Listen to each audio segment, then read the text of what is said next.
हर रोज यही हाल था। सुबह सूरज निकलने से पहले उठो, कुल्हाड़ी कंधे पर रखो और जंगल की तरफ चल पड़ो। शाम तक लकड़ी काटो, पसीना बहाओ और फिर भी कई बार खाली हाथ लौटो। आज भी वही दिन था। वीर जंगल के बीच खड़ा था। चारों तरफ ऊंचे पेड़, सूखी पत्तियों की गंध और हवा में अजीब सी खामोशी। वो थक कर एक पत्थर पर बैठ गया। घर में माँ पूछेगी आज क्या लाया, मैं क्या कहूँगा? कब तक झूठ बोलता रहूँगा? उसकी आंखें भर आईं। वो आसमान की तरफ देखने लगा। या रब, आज कुछ तो कर दे। आज खाली हाथ मत भेजना। तभी झाड़ियों के पीछे हल्की सी चमक उठी। वीर का दिल तेज धड़कने लगा। ये क्या था? वो धीरे धीरे उठा, कदम दबाकर झाड़ियों की तरफ बढ़ा और फिर उसकी सांस रुक गई। उसके सामने एक सुनहरा हिरन खड़ा था। पूरा शरीर ऐसे चमक रहा था जैसे पिघला हुआ सोना आकार लेकर खड़ा हो। हिरन की आंखें गहरी थीं, मानो इंसान से भी ज्यादा समझदार। ये सपना है? वीर ने आंखें मल लीं। नहीं, हिरन वहीं खड़ा था। अगर इसे पकड़ लिया तो मेरी गरीबी खत्म। माँ को कभी भूखा नहीं सोना पड़ेगा। हिरन मुड़ा और भागने लगा। अरे रुक! अचानक हिरन रुक गया। इतना अचानक कि वीर भी लड़खड़ाकर रुक गया। वो हाँफ रहा था। अब कहाँ जाएगा? तभी हिरन मुड़ा और बोला, बस करो, इंसान। वीर के हाथ से कुल्हाड़ी गिर गई। उसकी आंखें फैल गईं। तू बोल कैसे है? जंगल एकदम शांत हो गया। हवा भी जैसे रुक गई। मैं बोल सकता हूँ, लेकिन तुम मेरे पीछे भागना बंद करो। मैं पागल हो गया हूँ या ये जंगल जादुई है?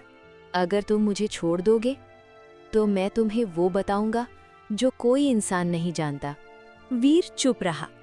उसका लालच और डर आपस में लड़ रहे थे। ठीक है, बोल, पर अगर झूठ हुआ तो छोड़ूंगा नहीं। वादा करो, मुझे नुकसान नहीं पहुंचाओगे। ठीक है। तुम शादी करोगे, लेकिन वो औरत इंसान नहीं होगी। तुम्हारे बच्चे होंगे, लेकिन एक दिन तुमसे दूर चले जाएंगे और अंत में तुम अकेले रह जाओगे। अचानक जंगल में तेज रोशनी फैल गई। वीर ने आंखें ढक लीं।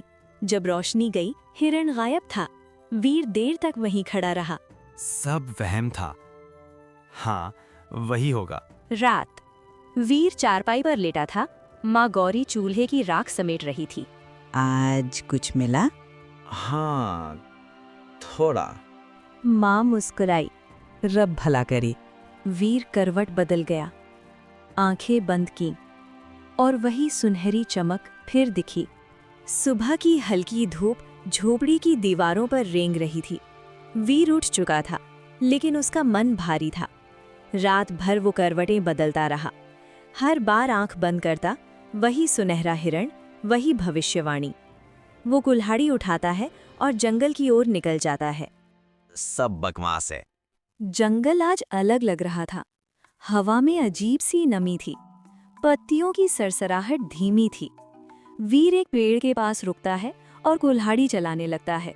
धक धक धक। तभी झाड़ियों में हलचल होती है। कोई उसे देख रहा था। वो एक इच्छाधारी नागिन थी, सालों से अकेली। पहली बार किसी इंसान को देख रही थी। ये आदमी बाकी इंसानों जैसा नहीं है। नागिन आंखें बंद करती है। उसके चारों तरफ रोशनी फैलती है और अगले पल वो एक सुंदर युवती में बदल जाती है। लंबे काले बाल, शांत चेहरा, गहरी आंखें। वो झाड़ियों से बाहर आती है। वीर आवाज सुनकर मुड़ता है। तुम यहाँ क्या कर रही हो? मेरा नाम नायरा है। तुम जंगल में अकेली? यहीं रहती हूँ। डर नहीं लगता? अब नहीं। वीर को अजीब लगता है, लेकिन उसकी आंखों में डर नहीं, अपनापन था। मैं वीर हूँ, पास की झोपड़ी में रहता हूँ। मेरे पास कोई दोस्त नहीं। क्या तुम मेरे दोस्त बनोगे? हाँ राम। दिन बीतने लगे। वीर रोज जंगल आने लगा। दोनों बातें करते, हंसते, नदी किनारे बैठते। लेकिन हर दिन एक तय समय पर नायरा अचानक घबरा जाती। मुझे जाना होगा। क्यों? कल बताऊंगी। दिन महीनों में बदल गए, दोस्ती प्यार बन गई। एक सुबह वीर तय करता है, आज सब कह देगा। वो साफ कपड़े पहनकर जंगल जाता है। नायरा इंतजार कर रही थी। नायरा, मैं तुमसे प्यार करता हूँ। क्या तुम मुझसे प्यार नहीं करती? करती हूँ। तो शादी करो मुझसे। हमारी शादी नहीं हो सकती। क्यों? तुम सच नहीं जानते। अचानक वही समय आ जाता है। नायरा कांपने लगती है। मुझे जाना होगा। नहीं, आज सच बताओ।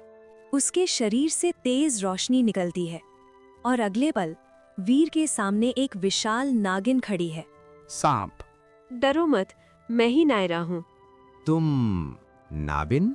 हाँ, मैं इच्छाधारी नागिन हूँ, इसलिए मैं रोज चली जाती थी। वीर की आंखें भर आती है। तो हमारा प्यार झूठ का? नहीं, मेरा प्यार सच है। लेकिन शादी? नामुमकिन। अगर तुम नहीं तो मैं भी नहीं। झाड़ियों से सुनहरी रोशनी फैलती है। दोनों मुड़ते हैं। सुनहरा हिरण खड़ा था। तुम दोनों का प्रेम सच्चा है।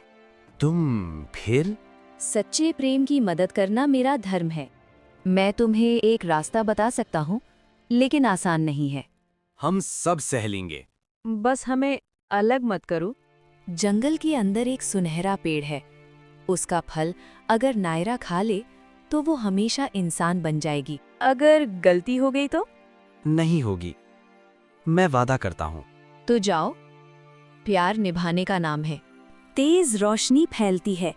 हिरण गायब हो जाता है। वीर नायरा की तरफ देखता है। चलो। दोनों जंगल के अंदर बढ़ते हैं। दूर हल्की सुनहरी रोशनी चमक रही थी। उनकी नई किस्मत वहीं इंतजार कर रही थी। जंगल के अंदर जितना आगे वे बढ़ते गए, उतना ही अंधेरा गहराता गया। पेड़ इतने घने थे कि सूरज की रोशनी जमीन तक पहुंच ही नहीं रही थी। नायरा का हाथ वीर के हाथ में कांप रहा था। वीर, मुझे डर लग रहा है। मैं हूं ना। तभी सामने से तेज हवा चली। हवा के साथ सुनहरी खुशबू आई। दोनों रुक गए। घने पेड़ों के बीच एक खुला मैदान था। मैदान के बीच एक चमकता हुआ सुनहरा पेड़ खड़ा था। उसकी शाखाओं पर सिर्फ एक फल लटक रहा था। पूरा पेड़ जैसे रोशनी से बना हो। वीर धीरे धीरे आगे बढ़ा। ये वही पेड़ है। जैसे ही वीर ने फल तोड़ने के लिए हाथ बढ़ाया, धम! जमीन हिल गई। धुएं से एक विशाल काला साया उभरा। एक भयानक राक्षस। जो भी इस फल को छुएगा जिंदा नहीं बचेगा। हमें ये फल चाहिए। तो अपनी जान दे दो। राक्षस वीर पर झपटा। वीर जमीन पर गिर पड़ा। राक्षस ने उसका गला पकड़ लिया। नायरा की आंखों से आंसू बह निकले। उसके अंदर की नागिन जाग उठी। उसका शरीर चमकने लगा। वो नागिन बन गई। नायरा! जंगल कांप उठा। नागिन और राक्षस के बीच भयंकर लड़ाई शुरू हो गई। नाखून, दांत, आग, चीखें। वीर जमीन पर पड़ा सब देख रहा था। राक्षस ने नागिन को जोर से पटक दिया। वो घायल हो गई। वीर ने पूरी ताकत जुटाई। पास पड़ा पत्थर उठाया। राक्षस के सिर पर दे मारा। राक्षस लड़खड़ाया। नायरा ने मौका देखा। एक आखिरी वार। राक्षस राख बन गया। जंगल शांत हो गया। नायरा घायल हालत में पड़ी थी। वीर दौड़कर उसके पास आया। उसने कांपते हाथ से फल तोड़ा। नायरा, आंखें खोलो। खाओ प्लीज। रामू खाना। नायरा ने फल खाया। पूरा जंगल सुनहरी रोशनी से भर गया। उसका नागिन रूप पिघलने लगा। कुछ ही पल में वो इंसान बन चुकी थी, हमेशा के लिए। वीर, तुम ठीक हो? तुम इंसान हो? अब हम साथ हैं।